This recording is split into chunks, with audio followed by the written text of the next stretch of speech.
1973, Worcester. Elsie and Clive Ralph were a hard-working couple, bringing up their young family, 4-year-old Paul, 2-year-old Dawn, and Samantha, just 9 months. I had 3 young children, very loving children. Dawn had just started getting into being, with dolls and things like that, and copying Mummy because I was looking after the baby, so she was trying to do the same with her dolly. He had a tractor and things like that, and as I say, we had quite a big garden, so he used to like, playing around in the garden with different things. Elsie's sister Angela remembers the time fondly. She was just a child herself, 7 years old. She looked after the children very well, considering she was at a young age. And I tried to help her out as an auntie should do at the time. She managed being young and getting the family at home working as hard as she could to support the family. The couple had a lodger, David McGreevy. He was helpful to have around as Clive was a lorry driver, so often worked shifts. He was a friend of my husband's, and he had had a row with his parents or something and had nowhere to live, so he came and asked if he could stay with us for a while, and so we took him in. As you do, he lived with us for a couple of years. He was ever so good with the children and that as well, because he shared the same bedroom as Paul, to sleep in and that, because we had a smaller house. It wasn't, that many bedrooms in it. He paid them a small rent and often watched the children on the occasions both were out of the house. I went to work on a Friday and a Saturday evening in the pub as a barmaid, just to try and help pay towards the mortgage. My husband used to come and pick me up from work, and David McGreevy used to just keep an eye on the children. On the 13th of April 1973, Elsie had been at the pub and Clive had come to pick her up, leaving David watching the children, who were all in bed at home.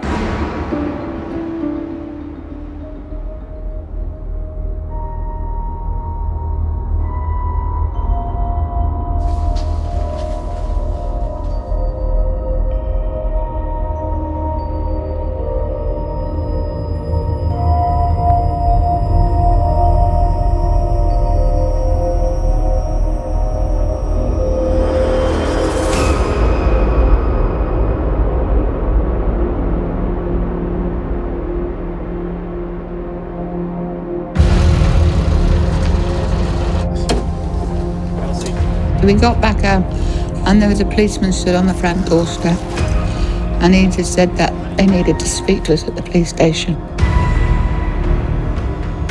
And they had a doctor there at the time waiting for us, and that's when they turned around and told us what had happened.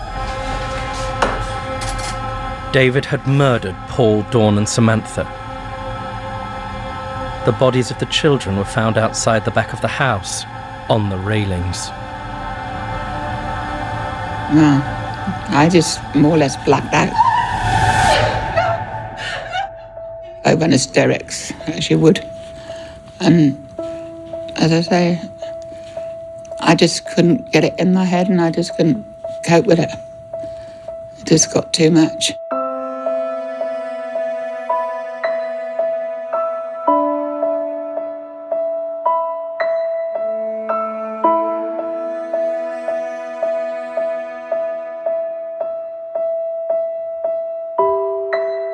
Reporters Alec Mackey and Tony Bishop were about to be at the centre of a huge national news story. My wife woke me up about 5:30, 6 o'clock. She said, "There's a policeman on the front door, wants to see you." And I sort of, what the hell for? Went downstairs, and sure enough, there was a bobby outside in uniform. He said, "The gaffer wants you," the general, which was the nickname for Bob Booth, Detective Chief Superintendent. Why?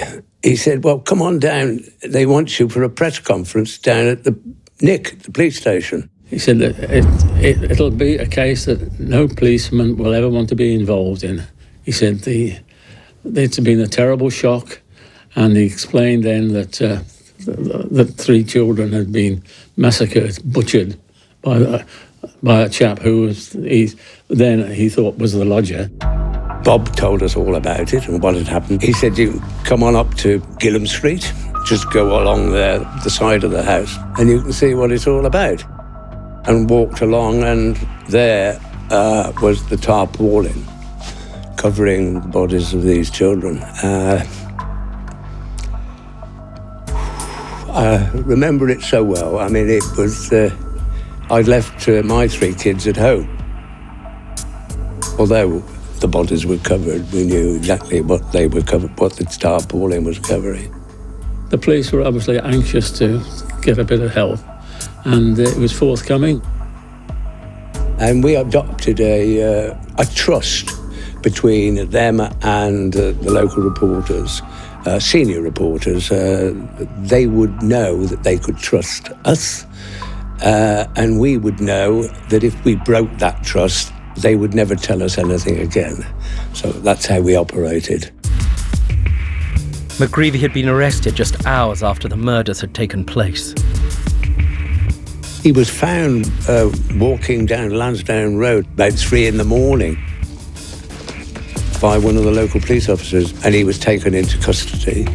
He was interviewed at length, not that morning, but over that weekend. During his interviews with the police, he admitted it. He was already in custody, and we knew that. But we were told or asked not to report it until such time as the police were ready to announce that they had the man they wanted. Tony and Alec pulled resources to cover this breaking news story. What we wanted was photographs of the family. And we each chose an area to go and knock on doors in Gilham Street. I went directly opposite number 8, knocked on the door, lady came to the door, introduced myself and asked the question, have there been any family photographers coming around in the recent times? And she thought for a minute, she said, yes. I said, do you happen to know if they went across the road? And the lady said, I think they did. Went inside, and sure enough, on the mantelpiece of the living room was this business card. May I borrow it? She said, yes. Went outside, went to a phone box just down the road, made a transfer charge cord, which we did in those days. No mobile phones, no internet, no tweets. Phoned the news desk, told them what I had discovered, gave them the name, address and phone number of this photographer. The rest, as they say, is history. From that night, it was on the front page of all the newspapers. McGreevy's history emerged as police prepared to take the case to trial. We were given further information by the police, confidentially, as to what exactly happened as a result of their interviews with McGreevy. He was drunk. He'd been babysitting, and the children had woken up and were crying and shouting, and something must have gone pop. That's the only real explanation that was ever given. We were able to look at the police file, McGreevy's previous offences. His one major crime was getting drunk and staggering along a main street in the middle of Worcester, in the middle of all the traffic. And he got 1 or 2 convictions for drunkenness. He didn't get on with people too well. He committed a number of offences, both in the Royal Navy, from which he was discharged dishonourably. For Elsie and her family, the devastation was incomprehensible. So I couldn't cope with it all. And I ended up in hospital. And so I wasn't allowed back in the house. My husband divorced me. I lost everything. I was lucky just enough to be able to go to the funeral, actually, and that was bad enough. Just seeing their coffins being carried into the...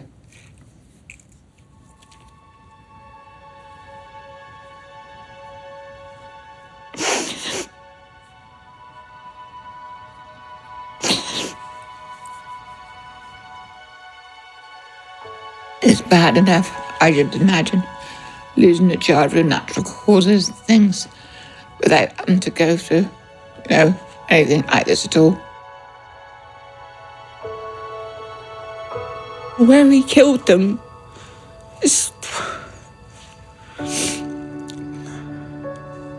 you wouldn't even do that to an animal.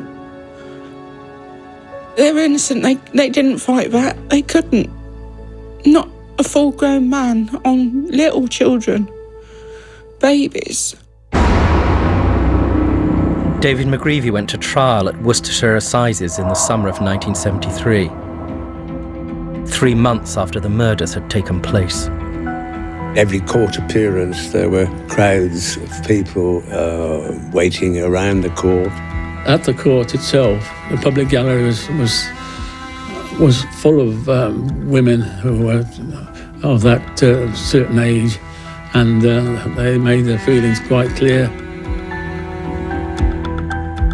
McGreevy appeared in court and pleaded guilty to the murders of all 3 children. There was no defence plea, no motive, and no case of diminished responsibility.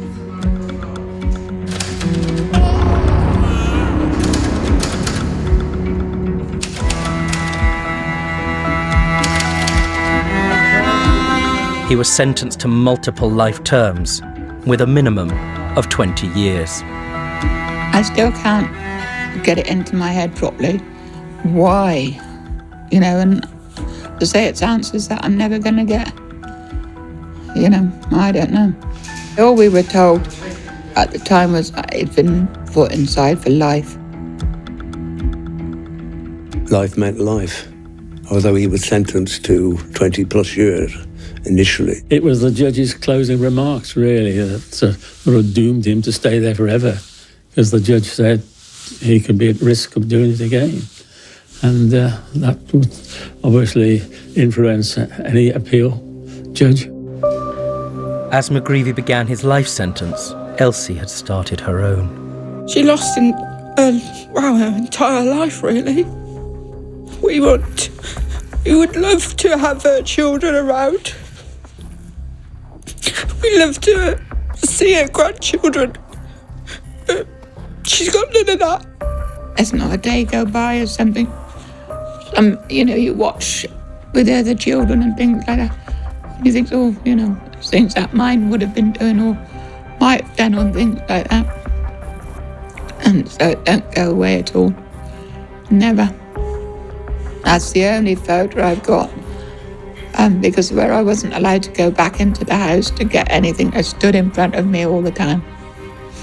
And everywhere I go, that goes as well. But what else have I got? Coming up, 20 years on, David McGreevy torments Elsie from prison by applying to be set free. What rights has he got to any release? He took my children's rights and he took my rights. So why should he have any rights? No, I'm sorry, but he shouldn't be allowed. If he can blip just like that, and do what he did to my children, what's to say that he's not going to do that again if he comes out?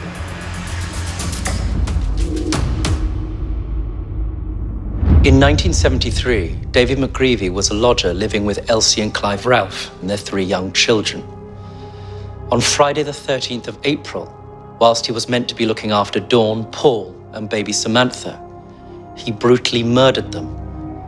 McGreevy was sentenced to life with a minimum of 20 years.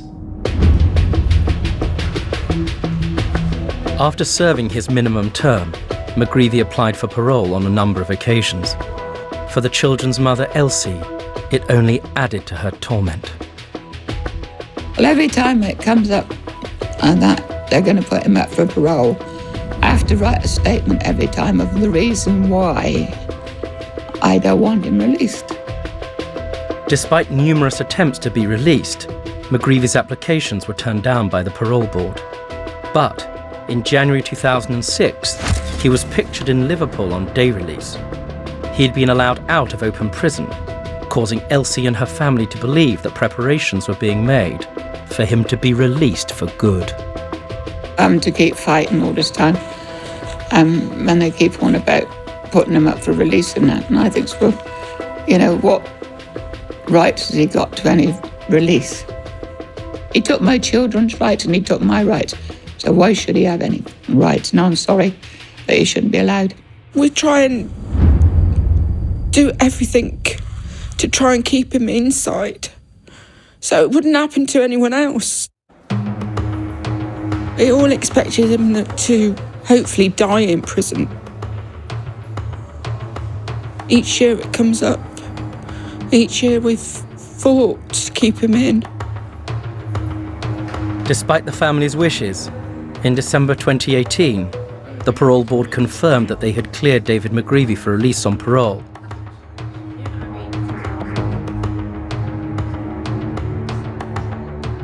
Those involved at the hearing included Mr. McGreevy's offender manager, his offender supervisor, and a psychologist who carried out a risk management assessment. I can't see how these people can say that he's safe enough to come out. If he can blip just like that, you know, and do what he did to my children, what's to say that he's not going to do that again if he comes out? Because it's harder on the outside than what it is on the inside. If they had to go through what I've gone through, would they even be thinking of it? They wouldn't be thinking about it, would they? Come on, be true. And I'm grateful for anybody, you know what, will help and try to keep this person in prison, because he should never be allowed to come out. Elsie's nieces, Emma Clay and Lisa Denyer, have picked up the baton campaigning against McGreevy's release.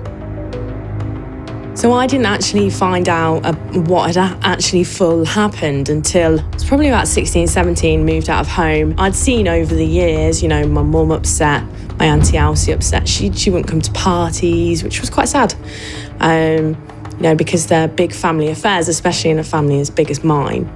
And then you just start Googling, looking into it a bit more, and it's horrifying. It truly is horrifying what happened. Regardless of whether I'm related to Elsie or not, if I was just a stranger in the street, would I want him living around the corner? No, I wouldn't. How can last year he not be okay for parole, and this year he is okay for parole? We've got questions for those members of the parole board that are saying that he's okay to come out, that he's been rehabilitated. How can somebody that's been in with the world changing as much as our world has now be rehabilitated to come out? Who are they to say that he is okay to be around children, to be around people? What if he flips? And are the parole board going to take the responsibility for that when that happens? He should not be allowed to be released into society where he could have the freedom to have a blip to do that again. You know, those children were innocent. They had done absolutely nothing wrong. They were children. They should have a voice now. And that's what makes us stronger as a family to try and get this decision overturned. I just feel that I'm going to have to walk around looking over my shoulder all the time, because he knows very well that I've been fighting to keep him in there, and I've kept him in there for the last how many years. So has he got that against me for doing that? He's still the same person that murdered 3 innocent children. He suffocated, he slit throats, and impaled them on a fence. What sort of sane person would do that to 3 innocent children? He lost his human rights the day he took those lives. He deserves nothing. He's never showed any remorse, I don't know to or to anybody, but how they're trying to think, as I say, that he's able to come out, what remorse he showed them or anything, I just don't know. My auntie was given a life sentence. Has he been remembering what he's done for all of this time? Could he do it again? I believe so. The parole board confirmed that a psychologist who carried out a risk assessment on McGreevy identified a number of factors which make it less likely that he'll reoffend in the future. These included improved self-control and the fact that he's learnt to remain calm in stressful situations. They say he's shown himself to be compliant and cooperative with authority, which suggests that he will comply with licence conditions. His licence will include exclusion zones and conditions to avoid contact with the family of the victims. He will have a GPS tagging, so his location can be ascertained at any time. And there are conditions designed to provide additional protection to children. Elsie and her family are using an online petition to highlight their campaign against McGreevy's release. Me and Lisa, we grew up in a technical world. We have Twitter, we have Facebook, we have, as many platforms as we can to spread this petition. However many people are sat on the parole board, they should have their decisions reviewed to make sure that they're making the right decision. You always check your work twice to make sure there's no errors. But if they gave us the facts on why they came to that decision in the first place, then maybe we might understand what we're getting to here now. I remember the children with their smiley faces. Happy-go-lucky. Broad smiles and running towards you, giving you hugs. They're still part of the family. I got to fight for my children. I know it's too late because they're not with me anymore, but even so, I still got to fight for them. And I'll do it until I go to their grave, I don't care. David McGreevy was released on licence in June 2019. The parole board says that the evidence presented to the panel clearly showed that over his 45 years in custody, the prisoner has changed considerably. He's developed self-control, as well as a considerable understanding of the problems that he had and what caused them. The panel considered the release plan provided by the offender manager and thought it was robust enough to manage Mr. McGreevy in the community. Paul, Dawn and Samantha were 4, 2 and just 9 months when they were murdered by McGreevy, who now, at 68 years old, will live the rest of his life in relative freedom.